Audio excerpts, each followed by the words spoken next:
Nabanggit mo paborito mo si Regine Velasquez at kilala mo ang mga divas. Apo.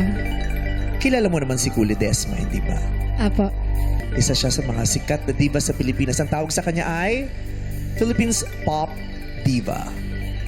Si Kuli Desma kasi, hindi ako sigurado kung nag-choir siya, pero sigurado ako na nagbanda siya dati.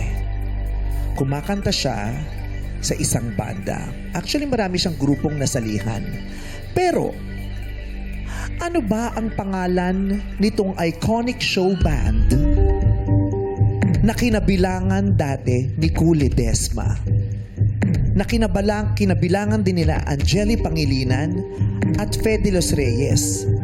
At kamakailan nga lamang ay nag-concert noong August 2025.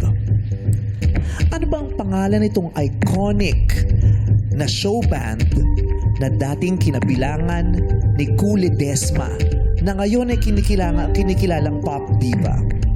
Ang iconic show band na ito ay nag-concert kamakailan lamang noong August 2025. Ano ang pangalan ng iconic show band na ito? You have 5 seconds to answer.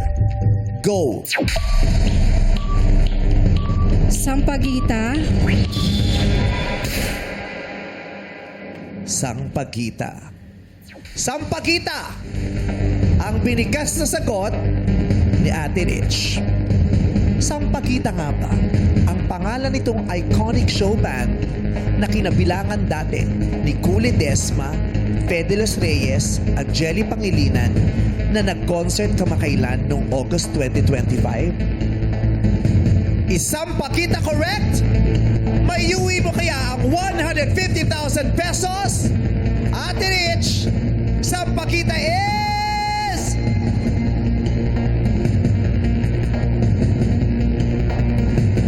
wrong. Ang tamang sagot ay... Sino nakakaalam? Ay, feeling ko alam ni Ate Janet. Ate Janet, anong pangalan ng iconic na show band? The New Minstrel. Ang sagot mo ay The New Minstrel. Tama ba si Janet? Ang tamang sagot ay Music and Magic. Kilala yan ng mga ma-dear natin, ng mga fa-dear natin, ng mga titos natin. Sikat na sikat tong grupong ito dati. Music and Magic. Saludo ako sa tapang mo at saka gustuhan mo makapag-share pati sa kapilya ninyo, sa simbahan ninyo. Gayon pa man, hindi ka nagwagi sa round na ito. Thank you very much for joining us, Rich. Sana'y maging maayos ang Pasko ninyo. Sana dumating ang araw na mas magaan na.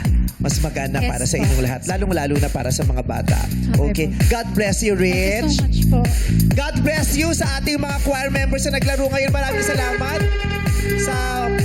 sa mga magagandang awitin at musika na inyong inaalay sa simbahan at sa amin tuwing nagsisimba. Maraming salamat po sa inyo.